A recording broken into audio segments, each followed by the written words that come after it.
तो जैसा कि आपने वीडियो में देखा कि Nora Fatehi FIFA world cup का जो फाइनल चल रहा है उसमें वो परफॉर्म करने गई थी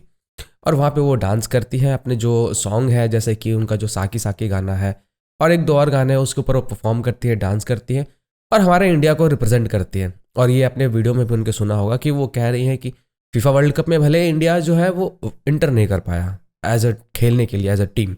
बट फिर भी फीफा वर्ल्ड कप में हम लोग आ चुके हैं और हम लोग स्टेज पे हैं। अब वो जो हमारा इंडियन फ्लैग है उसको जिस प्रकार से नोरा फतेही हैंडल कर रही है वो बहुत आपत्तिजनक है। उसको हमारे राष्ट्रध्वज का अपमान माना जाता है क्योंकि जिस प्रकार से वो हैंडल कर रही थी हमारे फ्लैग को वो उस प्रकार से हैंडल नहीं किया जाता है। पहले तो वो जो हमारा जो फ्लैग था उसको उल्टा पकड़ती है, फिर वो मतलब ऐसे मचोड़ के ऐसे इस प्रकार हमारा जो राष्ट्रध्वज है उसके शान के लिए बहुत सारे लोगों ने अपने जान का बलिदान दिया है कि हमारा जो धरती में है उसकी 1 इंच जो जमीन है वो भी दुश्मन के पास ना चली जाए।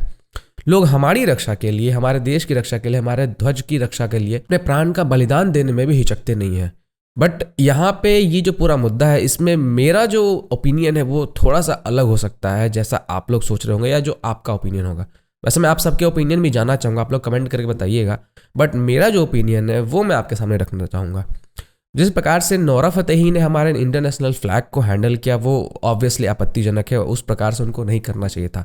बट जहाँ तक मैंने देखा, वीडियो को एनालाइज किया, समझा चीज़ों को, मुझे समझ में आ रहा है कि उनका वो इंटेंशन नहीं रहा होगा क्योंकि जब फ्लैग उनको मिला तो उसके पहले वो परफॉर्म करके आई थी और उनका जो पूरा का पूरा फोकस था वो शायद क्राउड के ऊपर था कि क्राउड कैसे रिएक्ट कर रही है और वो जिस प्लेटफॉर्म पे है उस पर क्या परफॉर्म कर रही है। उनका मेन फोकस शायद उधर रहा होगा, इसलिए हो सकता है कि उनका ध्यान नहीं रहा होगा और फ्लैग को उन्होंने गलत तरीके से हैंडल किया। हालांकि जो गलत है वो गलत है और जब हमारे राष्ट्रध्वज की बात आती है तो नो इफ नो बट कुछ भी नहीं चलता वहाँ पे सिर्फ एक चीज चलता है कि हमारा जो राष्ट्रध्वज है उसका अपमान नहीं होना चाहिए चाहे कुछ भी हो जाए। अच्छा, नोरा फतेही ने तो मिस हैंडल किया ही हमारे ध्वज को, लेकिन जिस बंदे ने वो जो राष्ट्रध्वज नोरा फतेही को दिया वो भी पता नहीं कौन सा गधा इंसान था। मतलब ऐसे फेक कर कौन देता है नेशनल फ्लैग, वो ऐसे मचोड़ कर उसको दे रहा है नोरा फतेही को और नोरा फतेही भी उसी प्रकार से उठा रही है। हालांकि पहले तो नोरा फतेही ने जो झंडा उठाया वो सीधा था, वो अपने ऊपर रखती हैं फिर पीछे रखती हैं, फिर उसी समय पे वो उल्टा हो जाता है और स्टेज पे रहने के कारण, इतने सारे लोगों के सामने रहने के कारण हो सकता है उनका ध्यान नहीं गया होगा कि जो झंडा है वो उल्टा हो गया। फिर वापस से जब नोरा फतेही उस झंडे को वापस करती है तो भी वो उसी प्रकार से देती हैं। तो ऑब्वियसली कोई भी भारतीय होगा जो ये वीडियो देखेगा, ऐसे चीजों को देखेगा तो उसके दिल में भी दुख होगा, उसे भी पीड़ा होगी कि हमारे राष्ट्रध्वज का अपमान हो रहा है।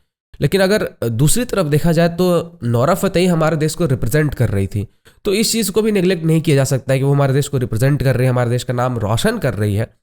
स्टेज पे वो जाके जय हिंद बोलने के लिए भी लोग कहती हैं, तो इन सब चीज़ों को भी इग्नोर नहीं किया जा सकता है। तो मेरा यह मानना है कि जो गलती नोरा फतेही से अनजाने में हुई है उसको उनको क्लियर करना चाहिए, लोगों के सामने आके सॉरी बोलना चाहिए, माफ़ी मांग लेनी चाहिए, बात खत्म हो जाएगा।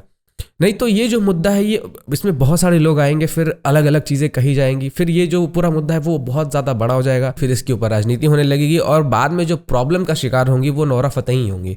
तो बेहतर यही होगा कि वो आके सॉरी बोलते और कह दे कि हाँ मेरे से अनजाने में गलती हो गई, मेरा वो इंटेंशन नहीं था जिस प्रकार से मैंने फ्लैग को मिस हैंडल किया। तो ये पूरा मुद्दा यहीं पे खत्म हो जाएगा।